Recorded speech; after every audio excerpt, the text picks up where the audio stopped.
Hey guys, and welcome back to my channel. This is part 1 of What If Itachi Was in High School DxD. Before we begin, don't forget to like and subscribe, and also go and support the author, link in description. I will love you always. Itachi gave his younger brother Sasuke his final words before his soul parted with his Edo Tensei body. He could feel the calmness washing over him, his soul getting set free and cleansed in purity. Having lived a life of sacrifice and pain, Itachi was glad that he could finally rest. In the end, he never got to realize a dream he has had since the Third Shinobi War, to become the strongest ninja and put an end to all conflict. He would trust the future of Konoha, and Sasuke to the one he had passed his will and Shisui's will to. Good luck, Naruto. Itachi thought with a smile as his soul vanished from the world of the living. The next moment Itachi opened his eyes, all he could see was clouds and the blue sky. He stood up and walked on the clouds. He was still in his Edo Tensei cloak. He looked around to see if he could find his mother and father, Shisui, Izumi, anyone from his clan that he had brutally slaughtered. Itachi walked through the clouds looking around to see if he could spot anyone. Then suddenly the clouds turned black and the air around him felt cold. He looked a little surprised that he could feel cold despite being dead. Then he spotted someone in a dark torn hooded black cloak whom he could not see the face as it was not visible. The being slowly raised his head. "Welcome, young Uchiha, I have been expecting you," the being said in a rough cold voice that sent shivers down Itachi's spine. "Excuse me, but where is this place? And who are you?" Itachi questioned, being on his guard in case he needed to fight this being. "Me? I don't really have a name, I never have and I never will. We are in a place between the world of the living and the realm of the dead. You are one of the few chosen to be reincarnated and be given a second chance, and my job is to send you there and grant you one wish." The being replied and raised its hand with one bony finger pointing up. "But why? Why do I get a second chance?" Itachi questioned with a raised brow as the being leaned forward, and Itachi looked into that black empty hood and felt a cold breath breezing up against his face. It smelled like death and despair. "Are you death by any chance?" Itachi questioned, as that was the impression he got from this tall cloaked being that from his bony hand could assume was only a skeleton underneath. Perhaps I am death. I do guide souls like you to a new life while granting you one wish. Or perhaps, I'm just something else, some all-powerful being that rules over life and death. But you wanted to know why, correct?" the being asked in a deep rough voice, and Itachi responded with a nod. "You have done something many people have not been able to do. You set free all those souls and gave them a peaceful rest that they had well deserved, and saved the lives of millions. And that is something that must be rewarded, especially since your actions lead to your brother helping out your friend Naruto to save the world," the being replied, and Itachi widened his eyes on how much time had passed in the shinobi world since he and Sasuke defeated Kabuto and undid the Edo Tensei. What's more, he felt relieved and glad that Sasuke returned to help Naruto, but something still bothered him. "But I have taken so many lives, why do I deserve a second chance despite my sins?" Itachi questioned with a confused look. "Those lives you took, matters not to me. Those lives you took lead to millions of others to survive. It prevented a war that would have led to the end of the shinobi world as we know it.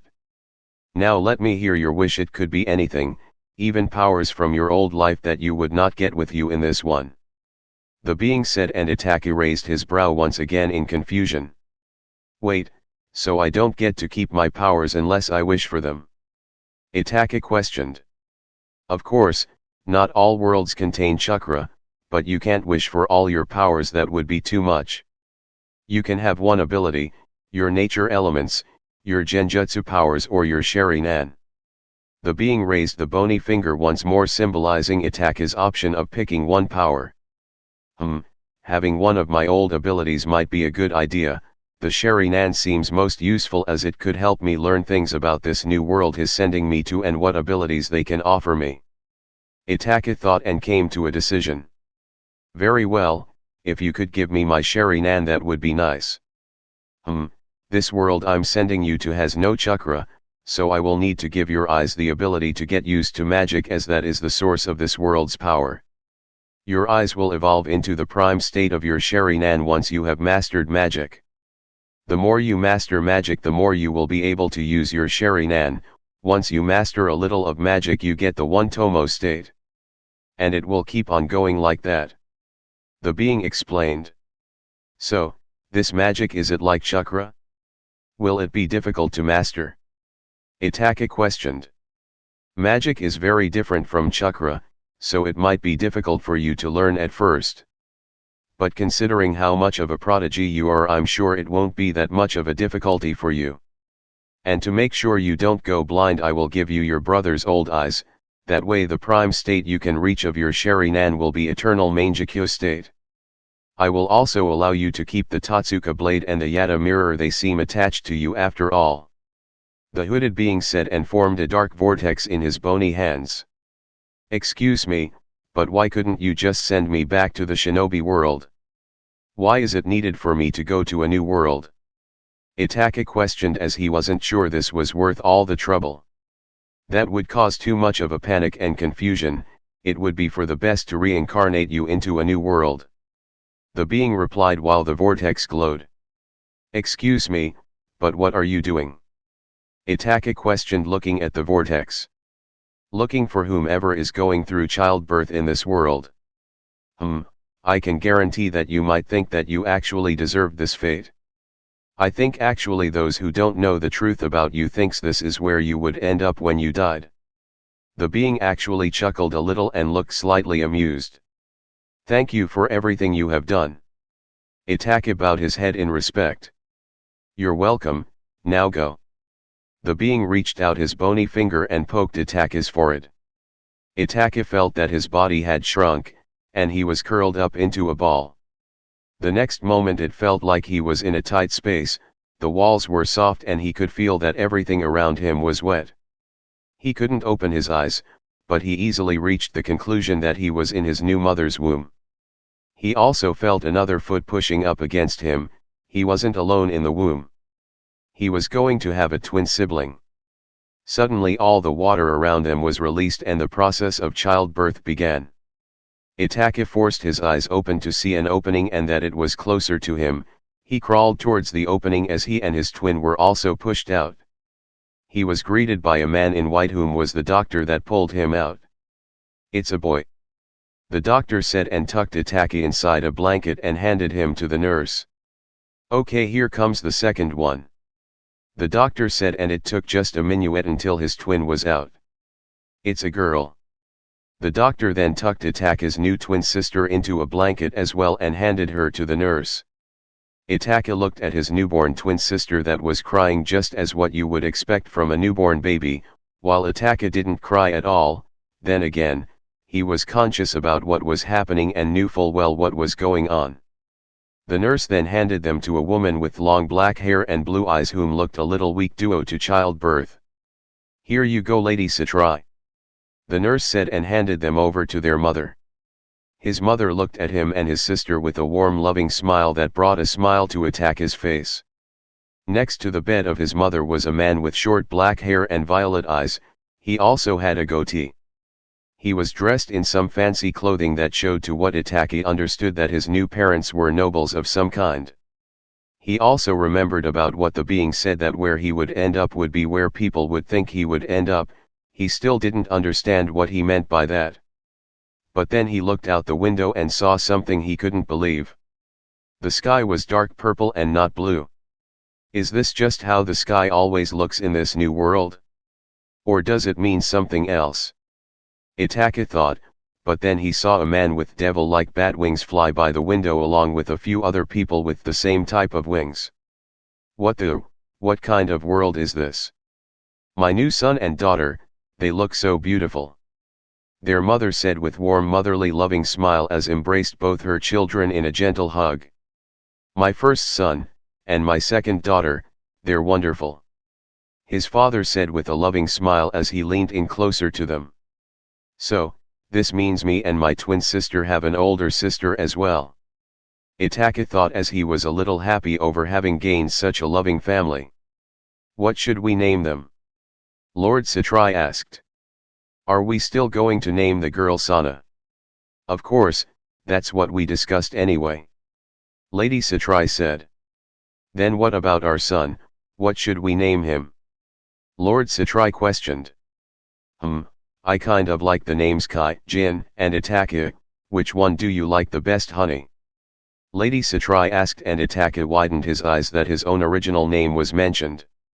I don't know, they're all good, but it seems the little guy reacted to Itachi. And I kind of like the sound of it too. Lord Satrai and gently poked Itachi's cheek. Itachi it is then, Itachi Satrai. Lady Satrai smiled upon him and then looked over to his sister. And Sana Satrai. Our little cute devils. Devils. What kind of parent says cute little devils to their children? Itachi thought and put the pieces together. I'm a devil now, aren't I, and this is hell or the underworld. That would explain what that being said about some may think I deserve ending up here. Yet if my family are devils, they still feel so loving like any parent. Itachi thought, and he knew not to judge people based on what other thinks of them and decided to go with it. Lady Sirafal, hang on a minute. A voice was heard out from behind the door, and Itachi looked at his parents with a bewildered expression as they each let out a sigh. Where are my cute adorable little siblings?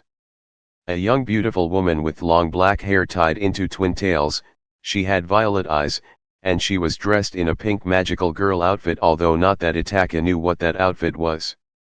And despite her being a little too short, she had a set of bouncing breasts that were bigger than their mother's, and one of the biggest Itachi has seen, not that he cared.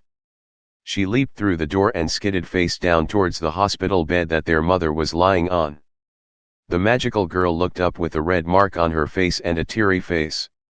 Are you all right, dear? Lady Satrai asked. Yes, Mom. Ah. Is that them? They're so cute and adorable, Kia. The girl instantly recovered and leaned over baby Itachi and Sana while looking at them with shiny eyes and a loving smile. What's their names? The boy is named Itachi and the girl is named Sana. Lord Satrai replied. Ah. It-tan and so-tan then. I'm your Oni-san, I'm Sirafal Oni-san. The magical girl known as Sirafal said in a joyous tone, although Itachi's sweat dropped at his new older sister's tone. And he gave her a look that said seriously. You, and this look didn't go unnoticed by Sirafal, whom gained tears in her eyes. Why It-tan doesn't like me. This made Itachi's sweat drop even more as his parents chuckled nervously. Itachi then grabbed onto Sirafal's right side twin tail and lightly pulled on it, gaining his older sister attention. She looked at him still with tears in her eyes. Itachi let go of her hair and grabbed onto her right index finger. He tried to muster out a word, although due to this undeveloped body it was a little difficult, but he managed to utter one word. On each one. Itachi uttered, although he couldn't get the word quite right. His parents, Sirafal, the doctor, and the nurse were shocked that a newborn baby was able to already say its first word. What? Sirafal widened her eyes in joy and a wide beaming smile as she instantly lifted up baby Itachi's body and hugged him between her breasts. So cute. I love it, tan and so tan. Sirafal said as she also lifted up baby Sana, whom smiled and giggled instantly when Sirafal held her. They both love me too. They're both so cute. Sirafal hugged them both, although it was a little difficult for them to breathe as they were smothered between their older sister's large breasts, and the doctor, the nurse, and Lord Satrai desperately tried to gently break them free from Sirafal's hug. Once they had managed, Sirafal had her head hung down while pouting. I'm sorry. Itachi started to wish that he had never said anything, and Sana was once again crying next to him. Why do I feel like this is going to be troublesome? Itachi thought and let out an inwardly sigh. Who's the oldest one of them? Sirafal asked as if it was very important. That would be your new little brother. Lady Satrai said. So, he's going to take over as the head of the Satrai family now. Sirafal said and looked down on Itachi. Good luck, It-tan, sorry that Oni-chan can't do it. So, have you officially become one of the Formas now? Their father, Lord Satrai asks Sirafal. I have the title of Leviathan now. So, that means I have lost my right to take over as family head. Looks like it will be It-tan's job now. Sirafal said and looked at Itachi with a beaming smile. Muah! Leviathan. Did Oni-san take on an important duty that makes her unable to become clan head? So, once again I'm given an important role in an important family, I just hope it doesn't end up being like the Uchiha clan. Itachi thought, not that he hated the Uchiha clan and his old family or anything. He looked over to Sana whom had fallen fast asleep. Now that Itachi thinks about it, he does feel a little tired as well. He let out a yawn and closed his eyes and fell into a deep sleep. Ah, they're both so cute when they are sleeping. Picture time. Sirafal beamed and brought out a camera and took a group photo with her and her sleeping siblings and parents in the background. Time skip, 4 years later. In the Satrai castle deep inside of a library sat the next heir of the Satrai family, Itachi Satrai. He had short black hair and black eyes unlike anyone in his family, and thanks to his noble status he was dressed in very noble-like clothing, which he didn't really want but his parents insisted on it anyway. He wore a black long-sleeved shirt with gold lines decorated around his wrists, his collar, and the zipper line. It had 4 golden buttons on each side that was connected by a golden yellow thread. And on his right chest was a circle with the Satrai clan blue emblem in it. He also wore grey jeans and black shoes. Itachi was doing something he had been waiting for years to being able to do, read and learn about magic. He had discovered a lot of his own abilities. He has the ability of flight now that he is a devil. He can grow bat-like wings out from his back. His strength, speed, and stamina had all been boosted compared to when he was a human at his current age. And back in his old life when he was 5 he had once managed to smash a boulder into pieces during the 9 tails attack of the hidden leaf with just his fist infused with chakra. Now he could do it without the chakra. The Satrai family has also been known for using water-based magic which Itachi has been able to learn, although magic and chakra were so different that he had a difficult time learning at first. And his older sister Sirafal was an exception as she uses ice-based magic, that is she used to be an exception. Itachi had discovered that he was also able to use ice-based magic as once he made some ice cubes for his drink. It wasn't very impressive but at least he found out that he could learn using ice magic as well. He could also use fire-based magic to some degree, better than ice for now at least. And lightning-based magic as well, and again only to some degree. So far, the only thing he could use for combat out of his magic elements was water. His parents had been amazed at how easy learning things came for Itachi, and how advanced he was already in learning how to use magic. Right now Itachi was trying to master teleportation magic with a magic circle. Although he failed at it, looks like he needed more practice. When it came to his Sharingan however, it seems he could only use the non-tomo state for now as his eyes would turn red with a black dot in the center and a black circle around it. He would need to learn more about magic if he ever were to once again gain the true power of the Sharingan. Itachi had also been homeschooled along with Sana as their parents hired in a special tutor. And Itachi grasped every subject quite easily and so did Sana, not as much as Itachi but she was pretty good herself. Then again, Itachi did have the advantage as he had a lot of knowledge from his old life. The tutor had been amazed on how Itachi later had asked for higher levels of each of his subjects and he had easily grasped them as well. Everyone soon came to be aware that Itachi was no ordinary child and that he was a prodigy in not just with school subjects but with magic as well. Out of all the subjects he had his favorite was history. He was intrigued by learning of the underworld and the human world's history. He had learned the reason why Sirafal couldn't be head of the family anymore and why the duty fell on him. Since Sirafal is one of the 4 great Satans Ormus she had to give up on her right to heir the Satrai family. The 4 great Satans were from what Itachi understood like cages. He had also that there is a conflict going on between the current Mu faction and the old one, which consists of blood relatives and followers of the previous, original four great Satans, whom all died during the last war between devils, angels, and fallen angels, the three factions as they were called. Itachi was still depressed over the fact that war raged on in this world as well.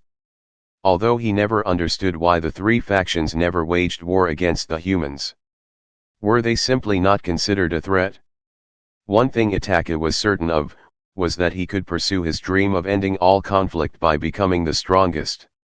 He wanted to bring peace between the three factions and put an end to all conflict. This has been his dream since back when his old father Fugaku took a 4-year-old Itachi with him to a battlefield during the Third Great Ninja War. He still remembers the ocean of bodies scattered across the field, stains and pools of blood from comrades and foes alike, the smell of fire and burnt corpses. These memories haunted him forever and still does, but not as much as the Uchiha clan massacre, the screams, the blood on his face, sword, and hands, the horrified looks of men, women, the old and the young, and the salty tears he cried after all of it.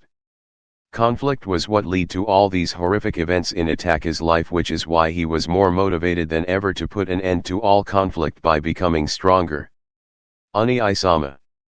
A little young girl about Itachi's age with short black hair that was cut into a bob cut, she had violet eyes like father and Sirafal, and wore a pair of glasses. She was dressed in a white blouse and a dark purple skirt. This was his younger twin, Sana Satrai. I want to play. Itachi smiled and closed his book and put it back in a shelf. Okay Sana, what do you want to play? Another thing Itachi had taken into consideration was spending more time with his younger sibling and make sure not to make the same mistakes he did with Sasuke. No more would he ignore his younger sibling's plea of playing or training unless he had something extremely important to do. Hide and seek. Sana beamed with a smile filled with a child's innocence, something Itachi hadn't seen since Sasuke was a kid. Okay, I will count and you will go and hide. Itachi said with a smile as he placed his hands over his face and faced the wall, and he began counting. When he looked up again, Sana was nowhere to be seen. She's still in the library somewhere, I can sense her. Well, let's go and look then. Itachi muttered to himself and began searching. After looking through various hiding spots, Itachi spotted the tip of Sana's shoe sticking out from underneath a desk. Itachi then looked underneath the desk and saw a shocked Sana, whom was surprised Itachi found her already. Found you. Sana let out a cute little pout. Okay, my turn. Sana closed her eyes and Itachi went to hide. He had hidden himself on the side of a bookshelf.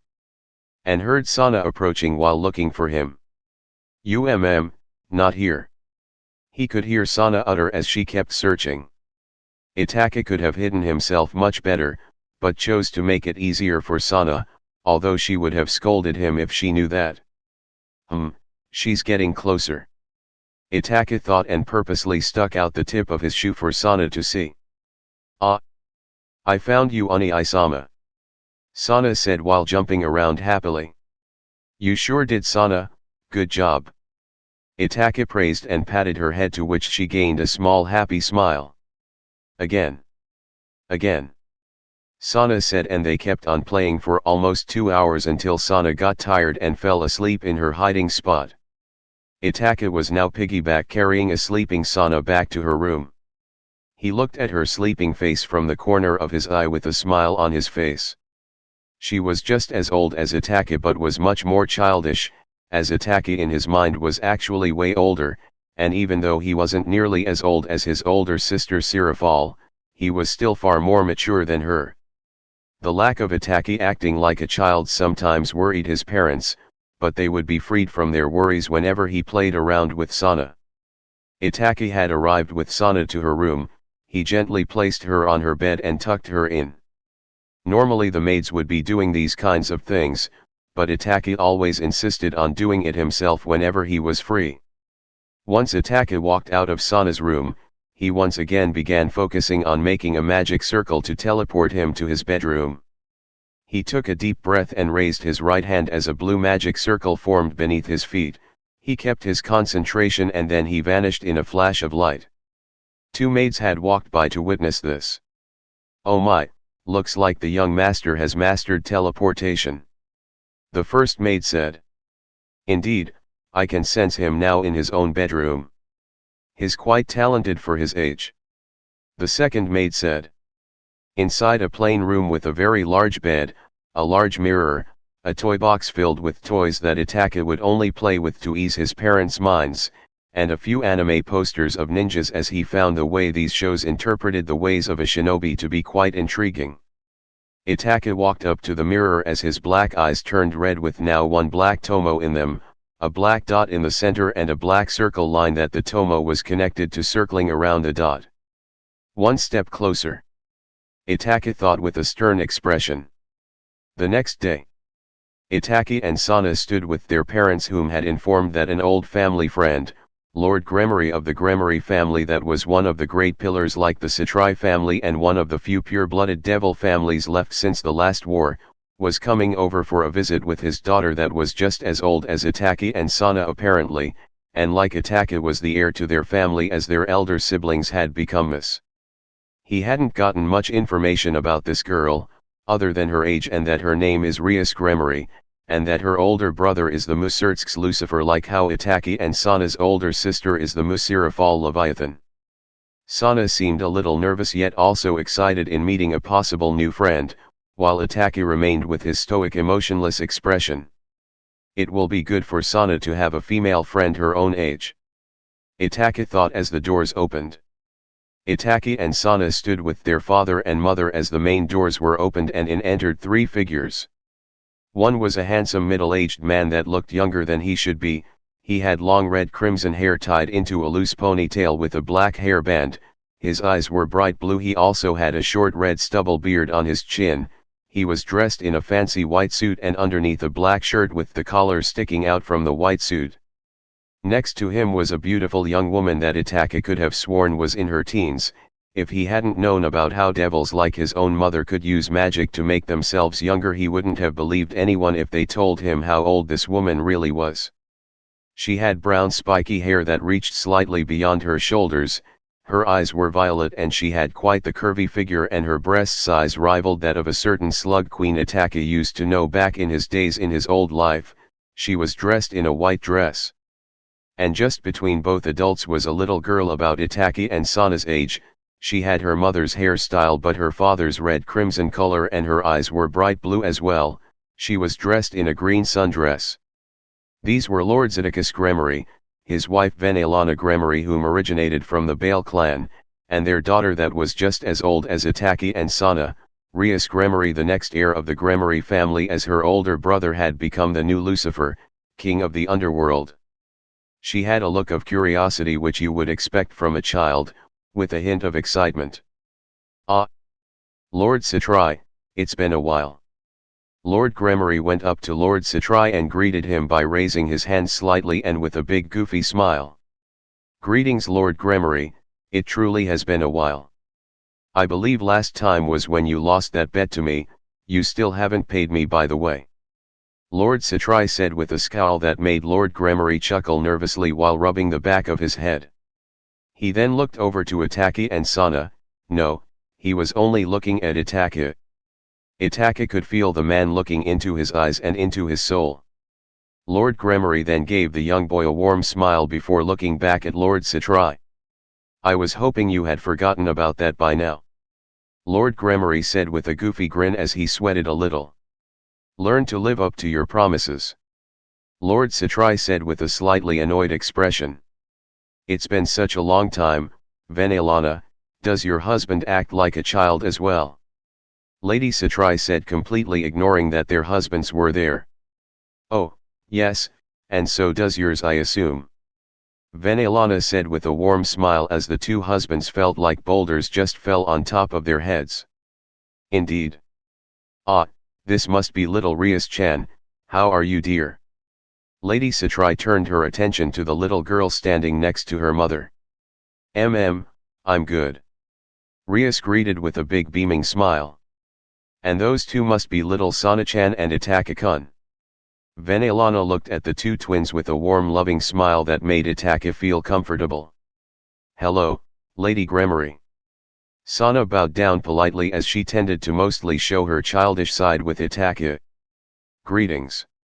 Itachi bowed as well. "Oh my, they're both so polite, how adorable." Vanellope giggled a little while Rias looked at them with curiosity. Itachi noticed the young Gremory princess looking over at them and gave her a little smile. Rias widened her eyes a bit and then beamed with a big smile with a tooth sticking out on the side. She went over to the two twins. "Hello. I'm Rias."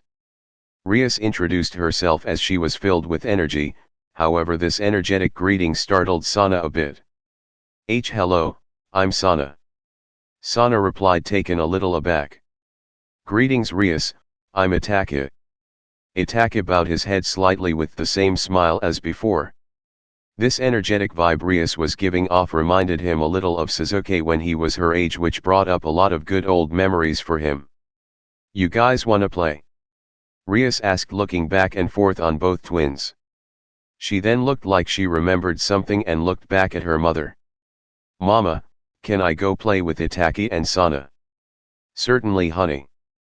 Vanellope said with a warm loving motherly smile. "Yay. Come on, let's go." Rias dragged the two twins by their arms and Sana was once again taken aback by this girl's energy, while Itachi had a small amused smile. Rias, do you even know where we're going?" Itachi asked, as it seemed the girl had forgotten that she had never been here before. "Oh, right, where are we going?" Rias stopped and turned to the two twins. Sana's sweat dropped while Itachi chuckled nervously. "Hey, while the kids are playing around, how about we have a drink?" Lord Citrai suggested, and then Lord Gremory wrapped his arm around his shoulder and Lord Citrai did the same. "Good idea, old friend. First one to chug down 100 shots gets to claim a part of the loser's land," Lord Gremory declared. "Oh." Lord Citrai raised his hand in agreement. "Hold on a minute." The cold stern voices of their wives reached their ears and then they were both pinched on their cheeks. They both sweated out of fear as their wives had a cold dark smile on their lips while a dark aura flared around them. "Oh, or we could just have a friendly chat while drinking a reasonable amount," Lord Citrai uttered, looking rather pale, like he was looking death in the face. "Why yeah, a good idea, old friend," Lord Gremory agreed as they were both laughing nervously while sweating bullets. Meanwhile, Sana had taken it upon herself to show Rias around while Itachi followed and let his little sister be the guide. "Anyway, this is where the tour ends," Sana declared as they had been in every room in the large mansion. Rias looked at Sana with a puzzled expression and Sana noticed this. "What is it? You're really serious, Sana?" Rias looked a little amazed that someone her age was this serious. "She isn't always that serious, just last night she spent all night playing hide and seek with me. In the end, she fell asleep and I had to piggyback her back to her room," Itachi said with a smile, and Rias looked intrigued. "Oh Oni-sama. Why did you have to say that?" Sana had an embarrassed blush on her face as it was almost the same color as Rias's hair. Rias then let out an amused laughter. "Sana, you're funny," Rias said with a cute innocent smile. What? Funny?" Sana uttered. Let's be friends," Rias said and hugged Sana, whom tried to push this happy energetic girl off her. Fine, I get it. We'll be friends," Sana said as Rias got even more happier and hugged her even tighter. Hey, let go," Sana said, but despite that Itachi could tell Sana was happy about having gotten a friend. "Can we be friends too, Itachi?" Rias asked with a beaming energetic smile. "Certainly," Itachi replied. "Yay." Rias hugged both into a group hug. Sana had a faint blush and looked a little annoyed but was really happy, while Itachi had a friendly warm smile on his lips. "Come on. Let's play already," Rias said with excitement in her voice. Fine, what do you wanna play?" Sana asked the excited redhead.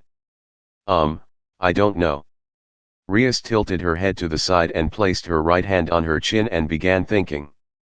Ah. Let's go outside and explore. Rias said with a beaming innocent smile. Explore? Sana questioned. Yeah, come on. Let's go in the yard and explore. Rias said energetically and grabbed both the twins by the arms. I couldn't possibly see the harm in that. Itachi said, and Sana looked like she was about to protest, but then she let out a small sigh. Fine, let's go exploring. Sana gave in. Meanwhile downstairs with the adults. Lord Satrai had poured himself and Lord Gremory a drink. They raised their glasses and lightly bumped them into each other.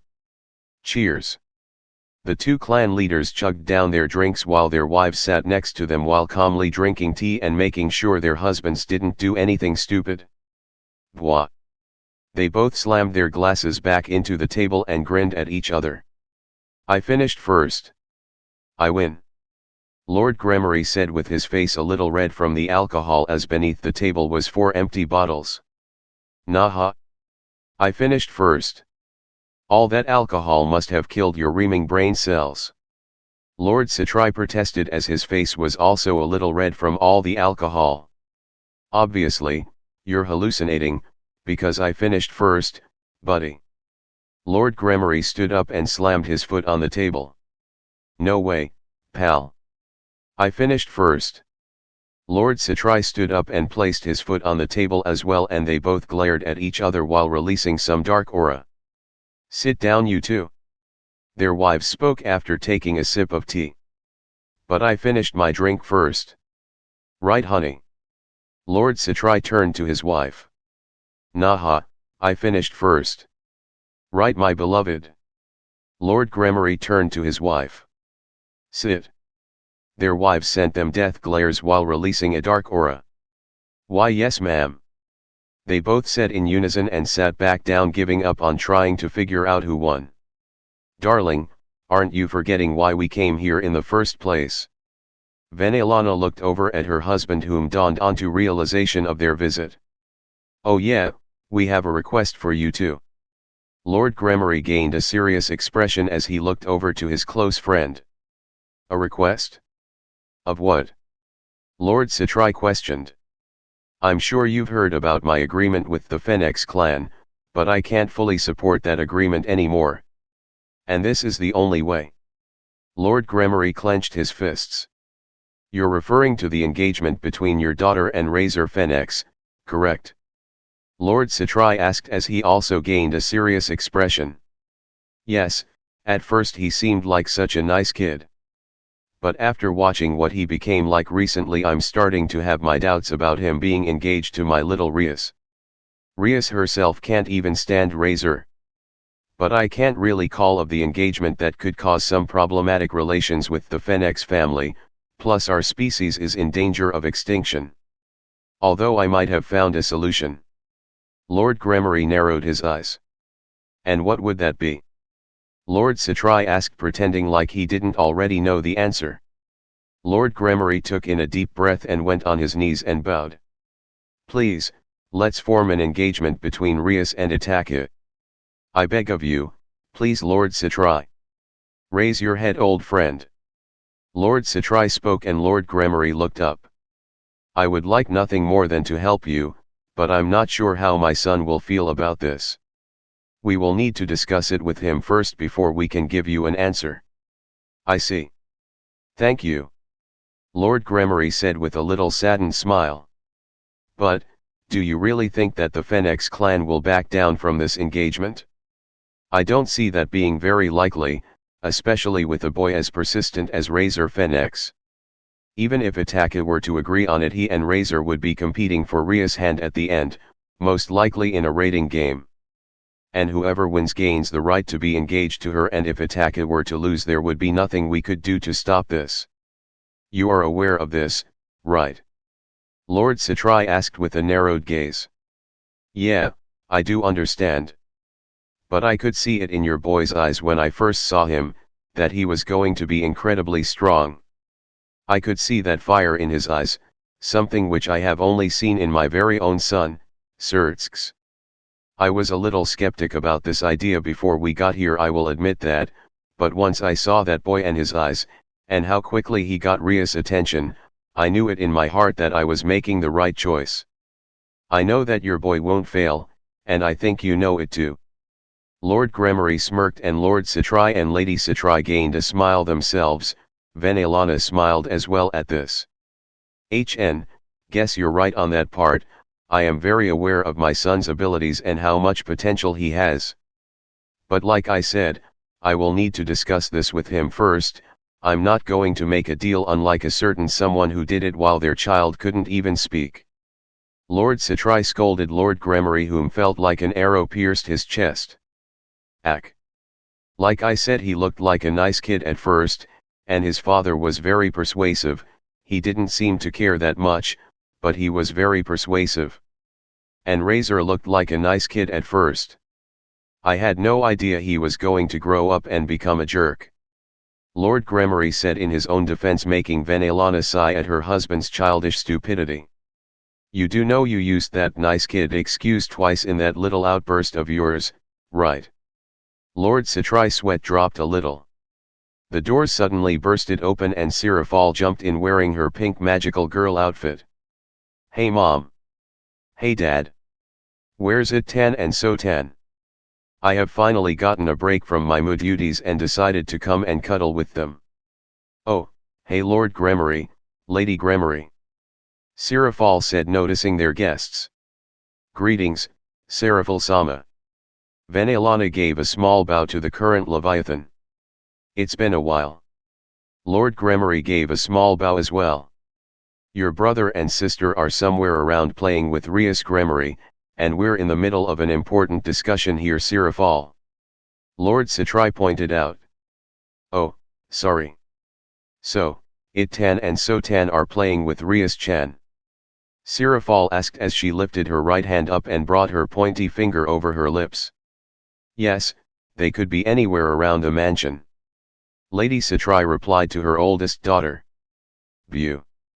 I'm glad that It-Tan and So-Tan are friends with Rias-chan, but I wanted to play with my adorable younger siblings and take a bath with them. Seraphal pouted a little while looking depressed that she didn't get a chance to discover how much Itachi and Sana have grown since the last time she forced them into the bath with her. Sana was fine with it since she was young and thought it was simply fun. But when his parents saw Itachi after the bathing with his sisters, he had a look on his face that could only be described as someone who felt like they'd been violated. Lord and Lady Citrai's sweat dropped while laughing nervously. They knew that Seraphal meant well, but that she would tend to get a little overexcited about certain things and overdo it. Anyway, what are you guys talking about? Engagement arrangements between your brother and Rias Gremory. Lady Citrai replied while taking a sip of tea. It-Tan is getting engaged.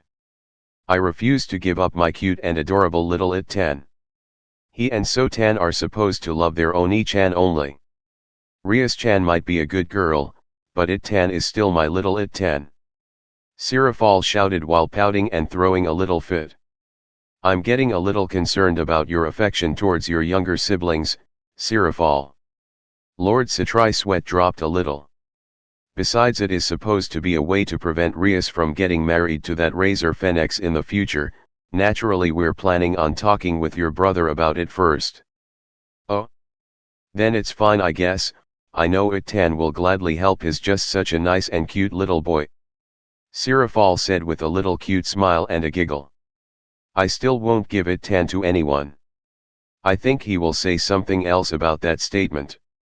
Lord Citrai pointed out with a deadpan expression. Meanwhile, Rias ran energetically through the massive yard that spread far and wide from the Citrai mansion, with Sana and Itachi following after her. Hey! Don't run too far away. Sana shouted at the red-headed Gremory princess while Itachi let out a small chuckle. Itachi then noticed they were reaching the end of the Citrai territory as a wild forest came to view. Rias, of course being an innocent little child, didn't know this and kept on running filled with energy. Itachi stopped and closed his eyes and focused his magic energy. A magic circle then formed beneath him and he vanished in a bright flash of light. The magic circle then appeared a few steps away in the direction Rias was running towards too. Itachi appeared in a flash out from it and stopped the little grammary girl from running any further. "Hold on Rias, the Satrai territory ends here," Itachi informed the little curious red-haired girl, whom stopped running and looked at the forest behind Itachi with curiosity. The Satrai territory was large and the Satrai mansion was at the very edge of their territory, the rest beyond that was wilderness. Sana finally caught up with them and panted from all the running. "Just how much energy do you have?" "I don't know," Rias replied with a happy innocent smile. "So, if your territory ends here, what is out there?" Rias questioned, pointing at the forest. "Just wilderness really, nothing else," Itachi replied. "Cool." Rias walked towards the edge of a small hill that led down to the forest. Just in front of her was an invisible wall that would make sure that someone at the mansion knew if anyone entered the territory or exited it. While Rias peeked down, the earth ground beneath her collapsed and she fell into the forest while screaming. "Why Rias!" Both Itachi and Sana shouted in unison, and without hesitation they both went after their new friend. Itachi grabbed Sana and lifted her up as he skidded down the hill and leaped down in front of Rias, whom was holding back her tears as she had scraped her knees a little. "Are you okay?" Sana asked with concern. Rias nodded while holding back her tears. "Come on, let's get out of here," Sana said and tried to help Rias up, but the grammary girl flinched in pain and fell back down. We won't get up with her, we would have to climb back up while carrying her. I will teleport us back to the mansion, let's go," Itachi said and began trying to focus his energy, when suddenly they heard a growl. The three children turned their heads to the side to see a massive gray-furred wolf with big yellow eyes growling at them. Damn! Itachi got into fighting stance, knowing he couldn't concentrate, forming a teleportation circle while being worried if the wolf would attack Rias or Sana. "I will hold the wolf off until someone gets here, stay back," Itachi ordered and stepped in front of his sister and his new friend. "How do you know if anyone is coming?" Rias questioned, looking a little frightened. "Our territory is surrounded by an invisible barrier. If anyone walks out or gets in our territory, father will know about it. And we just fell out of territory," Itachi replied and looked back at Rias and Sana, whom both looked frightened by the big wolf. Itachi gave them a warm, reassuring smile. "Don't worry, I will protect you no matter what." Itachi then turned to the wolf and glared at it while Rias and Sana looked at him in awe. "This will be my first time using my new powers in actual combat, this could be the perfect test," Itachi thought and formed a blue magic circle in his palms. This gained the wolf's attention, knowing it would have to go through Itachi first before he could get to the girls. Itachi then formed a sphere of water in his hands that increased in size. Itachi had learned how to utilize the Satrai family's demonic powers of water manipulation, and he had already learned that like Sirafal he can manipulate water turning into ice, while he had learned some fire spells and he was starting to learn some lightning spells. But for the moment what he excelled at most was water manipulation. Water Eagle Barrage. Itachi sent a barrage fire of eagle-shaped water attacks that crashed into the wolf with incredible force, making it back up a bit while growling in anger. The wolf then leaped up, showing its massive claws from its paws. It swung down its massive claw at Itachi, whom leaped back, dodging the blow. The wolf growled as it circled Itachi with its claws expanding. Itachi kept his eyes on the wolf, being careful not to do anything rash. The wolf then charged and opened its massive jaw ready to eat Itachi. Itachi jumped up, avoiding the bite from the wolf. He then delivered a kick between the wolf's eyes, sending the beast skidding back. It growled in anger while glaring at Itachi and once again charged, swinging its massive expanded claws at him. Itachi formed a defense magic circle blocking the strike from the wolf. He then formed another magic circle in his right palm and directed it at the wolf. Fire magic, fire shot. Itachi shot out a small ball of fire from the magic circle, blasting it into the wolf, sending it crashing into a tree that broke in half. The wolf shook its massive head, shaking off the pain. Itachi then noticed the wolf charging at the girls. As he saw an opening, Itachi rushed at high speed to Rias and Sana. He grabbed them both and jumped away, however not before being scratched by the wolf. Ugh! Itachi grunted in pain as the wolf had managed to scratch Itachi's back with its massive claws, leaving 3 scratch marks on Itachi's back with blood running down from it. Oni-sama. Sana looked at Itachi with a worried expression as she saw the wound on his back, and Rias gasped while holding back her tears. "Don't worry, it's just a scratch. Nothing fatal, I will be fine," Itachi assured and turned towards the wolf that looked ready to charge once again. Itachi gathered a lot of water into his palm from a magic circle, and blasted a wave of water at the wolf, sending it back quite the distance away from Rias and Sana.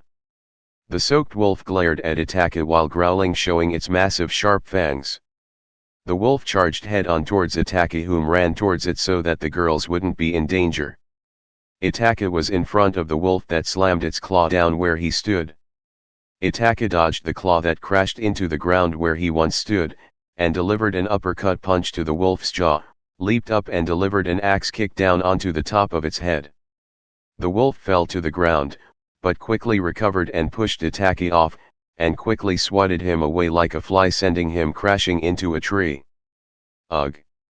Itachi grunted in pain once he hit the tree, as a small cut appeared on his forehead. He fell to the ground and looked up, seeing the wolf ready to charge Rias and Sana. Blood ran down from the cut on his forehead, and ran over his right eye. "No!" Itachi uttered as he got back up and directed his hands towards the wolf. Memories from his past stirred up inside him, Shisui taking his own life after having given Itachi his left eye, the dead bodies of the men, women, and children of his clan that had been slain by his hand, the smell of their blood, the screams, him holding Izumi's ice-cold corpse after having killed her with Tsukuyomi, him standing over his dead parents as their blood stained his sword. He refused to watch Sana and Rias die. When he looked at them, he saw an image of Suzuki and Izumi, the 2 people that were most precious to him in his old life, and now these 2 had become equally precious to him. His whole new family had become dear to him, and he wasn't about to lose them. "Arrgh!" he screamed with his one tomo shurinan flaring in a bright red color. Having felt that someone exited their territory, Lord Satrai arrived with Lord Gremory, Lady Satrai, Venelana, and Sirafal. "It-ten, so-ten, Rias-chan!" Sirafal shouted and suddenly stopped as her and the other adults' eyes widened. Rias and Sana embraced each other in a corner while a massive grey-furred wolf had been frozen in a massive chunk of ice. From the looks of it, it was just about to attack. And behind the wolf was Itachi with his hands directed at the wolf. He was panting, had a cut over his forehead and blood running from it over his right eye. His back had a 3-claw scratch mark, and his eyes were red with a black tomo and a black dot in the center. His eyes quickly returned to normal and he fell onto his knees. Sirafal glared at the frozen wolf in anger and released so much pressure and power that the frozen wolf shattered into multiple chunks of ice. The mothers rushed to their daughters, whom looked frightened. "What happened?" Venelana asked Rias, whom looked at Itachi while tears ran down her eyes. "We were exploring, and I fell into this forest. Sana and Itachi came after me. That big bad wolf showed up. Itachi said he would protect us and fought it." Rias replied while tears kept running down her eyes. "It's okay now, honey, it's okay," Venelana said in a comforting motherly voice as she embraced Rias. And Lady Satrai comforted Sana as well. "It-ten."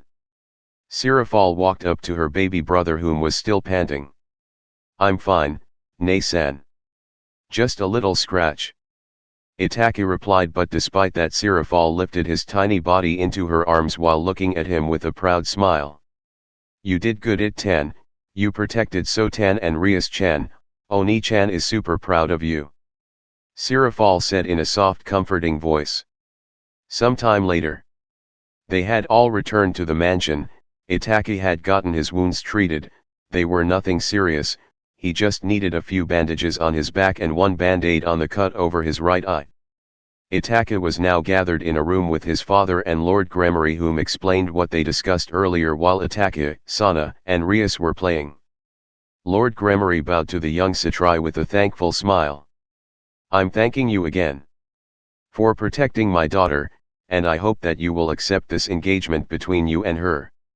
"Well, Itachi, this is your decision, my son," Lord Satrai said. "If I refuse, Rias will be engaged to this Razor Phoenix, correct?" Itachi asked, as he had heard about the Phoenix family and read about them, devils whom had the power of immortality, whom like Satrai and Gremory were some of the surviving main pillar families from the Great War. "Yes, that is correct," Lord Gremory replied. "But if I accept, he and I will most likely end up competing for her hand in the future, correct?" Itachi asked again with an emotionless expression. "Yes, most likely." Honestly, to Itachi it sounded like a bother, and he didn't want to marry anyone he didn't love in that way, but then again, he knows Rias most likely doesn't wish for that either, and the girl had become precious to him. He couldn't explain it. It was like being with Izumi or baby Suzuki again. "And Rias knows nothing about this being your reasoning for coming here today?" "No, she does not," Lord Gremory replied, and Itachi could tell he was telling the truth. "This Razor Phoenix, what is he like?" Itachi asked. "Well, at first he seemed like a nice polite young boy. But later, he grew up to become quite arrogant. Rumors have it he gets a new girlfriend every week, and to top it off, when Rias found out about that she was engaged to Razor, she was furious. She hated Razor right from the start." Lord Gremory replied and clenched his fists. "How old is this Razor?" Itachi asked. "He is a few years older than both you and Rias." "He is 10 years old," Lord Gremory replied. I see," Itachi said and closed his eyes. He had a pretty good idea of what kind of a guy Razor was and would grow up to be. An arrogant womanizer that would use his mighty family name to get many advantages in life. And from what he has seen from Rias, whom is energetic and innocent, she would most likely grow up to be a kind, loving woman, not someone Razor deserved. "Very well, I accept." Itachi opened his eyes. "Oh, really? Oh, thank you, my young boy. Now it may get troubling for you later dealing with Razor, but I have faith in you."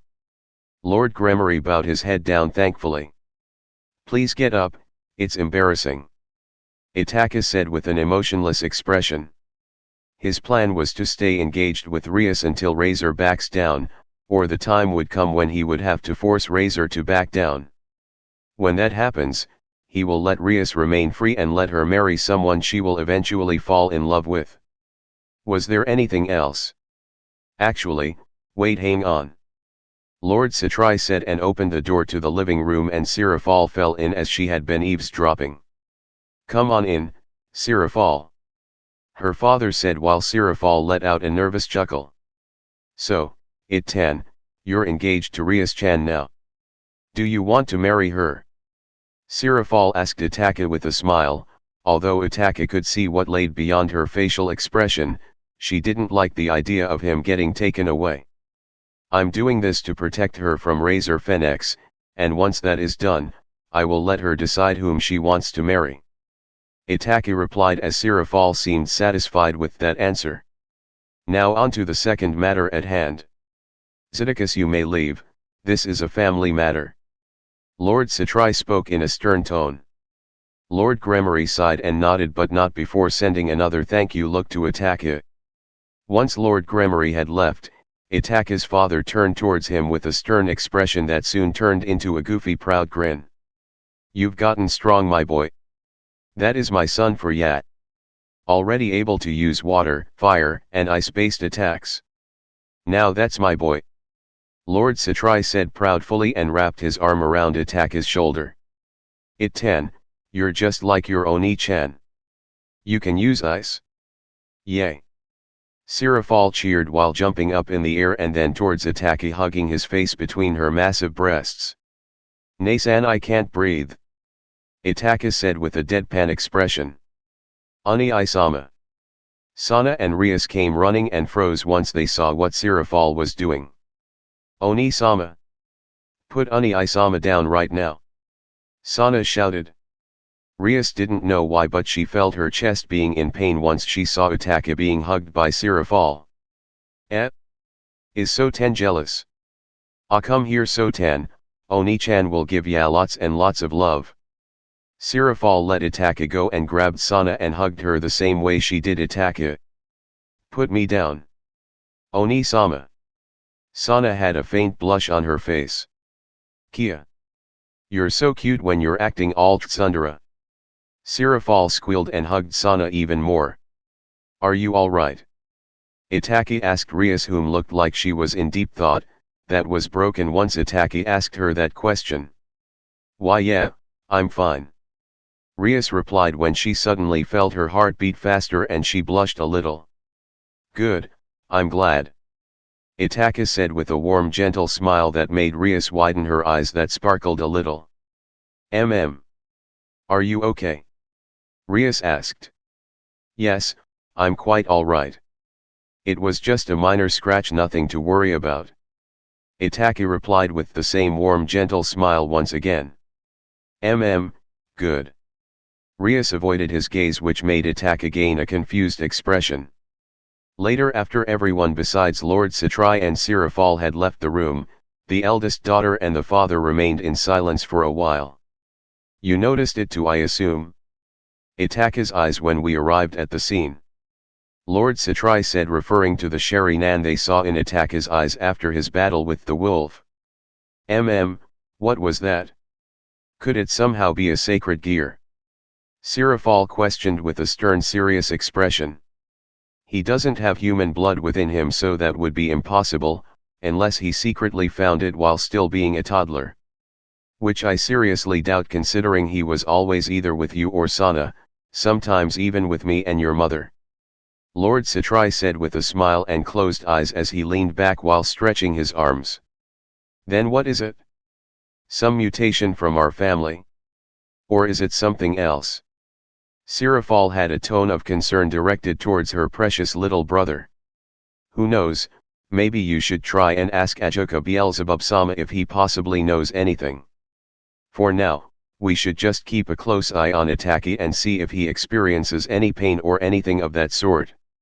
Lord Satrai suggested, also with a look of concern directed towards his son. He's my only son after all, I wouldn't know what I would do if anything happened to him. Itan is my beloved younger brother, if anything were to happen to him, I would go on a rampage. Sirafal declared with her arms raised up high, making Lord Satrai sweat drop while chuckling nervously. Later with Rias. Rias and her family were riding a carriage as they were returning home. Rias looked like she was in deep thought and her parents looked at her a little concerned. Rias-chan, is everything alright? Her father asked. Honey, what's wrong? Her mother asked. What should I do, Mama? Whenever I think about Itachi my chest hurts. Rias said while clenching her hands over her chest. Her parents widened their eyes and her father's jaw looked like it was about to hit the floor. Eee! Her father shouted.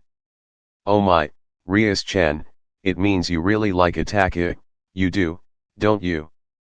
Venelana hugged her daughter while giving her a warm loving smile. Rias nodded slightly with a faint blush. He stole my little princess's heart. I know I had him be engaged to her, but he agreed on it just being a formality to make Razor back down. He wasn't supposed to steal Rias' heart. Lord Gremory thought and then stood up. Damn you, Itachi Satrai!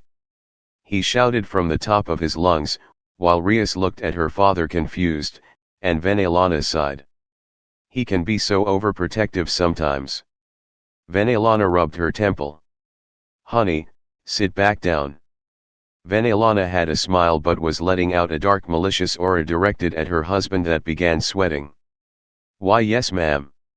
Lord Gremory uttered as he sat back down. Rias in the meantime recalled what Itachi said to her and Sana, don't worry, I will protect you no matter what. Rias then gained a little smile as she held her right hand over her chest.